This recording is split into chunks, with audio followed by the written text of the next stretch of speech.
Hello hi welcome to my channel. ಇವತ್ತು ನಂದು ಚಾನಲ್ಗೆ ಸಬ್ಸ್ಕ್ರೈಬ್ ಮಾಡ್ತಿದ್ದವರು ಇವಾಗ ಸಬ್ಸ್ಕ್ರೈಬ್ ಆಗಿ, ಹಾಗೆ ಶೇರ್ ಮಾಡಿ, ಲೈಕ್ ಮಾಡಿ, ಕಮೆಂಟ್ಸ್ ಹಾಕಿ. ನನಗೆ ತುಂಬ ಖುಷಿ ಆಗುತ್ತೆ, ಮಾಡೋಕ್ಕೂ ಇನ್ನೂ ಇಂಟ್ರೆಸ್ಟ್ ಬರುತ್ತೆ ಫ್ರೆಂಡ್. ಇವಾಗ ಗೊಜ್ಜ ಅವಲಕ್ಕಿ ತೋರಿಸ್ತಾ ಇದ್ದೀನಿ ನೋಡಿ. ಇವಾಗ ಮೊದಲಿಗೆ ಒಂದು ಪೌಡ್ರ್ ಮಾಡ್ಕೊತೀನಿ. ಒಂದು 10 ದಿನಕ್ಕಾಗುವಷ್ಟು ಎಣ್ಣೆ ಏನೂ ಹಾಕಲ್ಲ.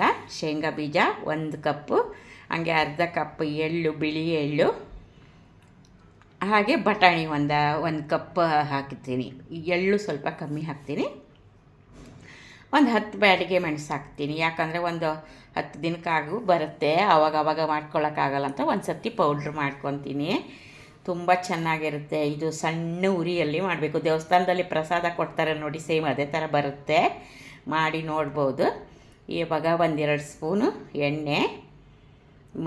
ಎಣ್ಣೆ ಹಾಕಿದ್ದೀನಿ. ಹಾಗೆ ಒಂದು ಸ್ವಲ್ಪ ತುಪ್ಪನೂ ಹಾಕಿದ್ದೆ. ಆಮೇಲೆ ಕರಿಬೇವು, ಇದು ಉದ್ದಿನಬೇಳೆ, ಸಾಸಿವೆ, ಜೀರಿಗೆ, ಒಣಮೆಣಸಿನ್ಕಾಯಿ 1-2 ಸೀಳಿ ಹಾಕಿಬಿಟ್ಟಿದ್ದೀನಿ. ಕರಿಬೇವು ಎಲ್ಲ ಹಾಕಿ ಆಯಿತು. ಎಲ್ಲ ಚಟಪಟ ಅಂತ ಇದೆ. ಸಾಸಿವೆ, ಜೀರಿಗೆ, ಉದ್ದಿನಬೇಳೆ. ಇವಾಗ ಒಂದು ಸ್ವಲ್ಪ ಬೆಲ್ಲ, ಒಂದು ಅರ್ಧ ಸ್ಪೂನ್ ಬೆಲ್ಲ ಹಾಕ್ತೀನಿ. ಹುಣಸೆಹಣ್ಣು ರಸನೂ ಜೊತೆಗೆ ಹಾಕ್ತೀನಿ. ಉಪ್ಪು, ಹುಣಸೆಹಣ್ಣು ಒಂದು ಅಡಿಕೆ ಗಾತ್ರದ್ದು ನೆನೆಸಿ ಇಟ್ಕೋಬೇಕು, ಆವಾಗ ಅದು ಹಾಕಿದರೆ ಚೆನ್ನಾಗಿರುತ್ತೆ. ಬೆಲ್ಲ, ಹುಣಸೆಹಣ್ಣು ಇದೆಲ್ಲ ಚೆನ್ನಾಗಿ ಕುದೀತಾ ಇದೆ, ಗಮ್ಮಂತ ಸ್ಮೆಲ್ ಬರ್ತಾಯಿದೆ.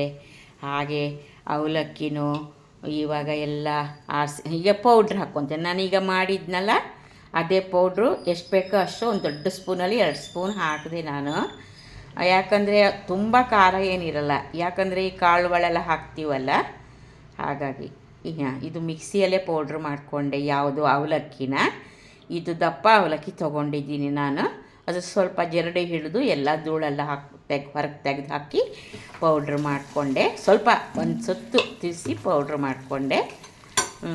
ಆಮೇಲೆ ಇವಾಗ ಈ ಮಸಾಲೆ ಕುದೀತಾ ಇತ್ತಲ್ಲ, ಉಪ್ಪು, ಖಾರ, ಹುಳಿ ಎಲ್ಲ ಬಿದ್ದಿದೆ. ಈಗ ಇನ್ನೊಂದು ಸ್ವಲ್ಪ ಕಮ್ಮಿ ಆಗುತ್ತೆ ಅನ್ನೋದಕ್ಕೆ ಇನ್ನೊಂದು ಸ್ವಲ್ಪ ಹಾಕಿದ್ದೀನಿ. ಚೆನ್ನಾಗಿರುತ್ತೆ ಫ್ರೆಂಡ್ಸ್, ಮಾಡಿ ನೋಡಿ.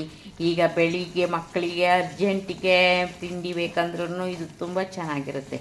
ಅವಲಕ್ಕಿ ಏನೋ ತುಂಬ ರೀತಿಯಲ್ಲಿ ಮಾಡ್ತಾರೆ. ಕಲಸ ಅವಲಕ್ಕಿ, ಗೊಜ್ಜ ಅವಲಕ್ಕಿ, ಸಿಹಿ ಅವಲಕ್ಕಿ, ಏನೇನೋ ಮಾಡ್ತಾರೆ. ನಾನು ಮಾಡ್ತೀನಿ.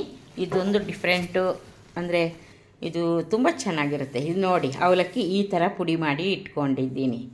ಅದೇ ಒಗ್ಗರಣೆಗೆ ಹಾಕಿ ಒಂದು 4 ಆ ಕಡೆ ಈ ಕಡೆ ಎಲ್ಲ ಮಿಕ್ಸ್ ಮಾಡಿ, ಆಮೇಲೆ ಸ್ವಲ್ಪ ನೀರು ಹಿಂಗೆ ಚಿಮ್ಮಿಸ್ಬೇಕು. ತುಂಬ ಜಾಸ್ತಿ ನೀರು ಹಾಕಬಾರ್ದು. ನೀರು ಹೀಗೆ ಚಿಮ್ಮಿಸಿದರೆ ಅದಲ್ಲೇ ಆಮೇಲೆ ಸಿಮ್ ಮಾಡಿ ಇಟ್ಬಿಟ್ರೆ ಹಾಗೆ ಅದೆಲ್ಲ ಸ್ವಲ್ಪ ಹಿಂಗ್ಬಿಟ್ಟು ಸೇಮ್ ಉಪ್ಪಿಟ್ಟು ಥರನೇ ಆಗಿಬಿಡುತ್ತೆ, ಉದುರಾಗಿ.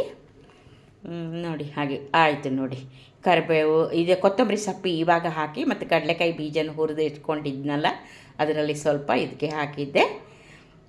ನೋಡಿ ಫ್ರೆಂಡ್, ಚೆನ್ನಾಗಿರುತ್ತೆ. ನೀವು ಒಂದು ಸರ್ತಿ ಮಾಡಿ ನೋಡಿ. ನಿಮಗೆ ಇಷ್ಟ ಆದರೆ ಕಮೆಂಟ್ಸ್ ಹಾಕಿ, ಲೈಕ್ ಮಾಡಿ. ಆಯಿತು, ಇನ್ನೊಂದು ವೀಡಿಯೋದೊಂದಿಗೆ ಸಿಗ್ತೀನಿ.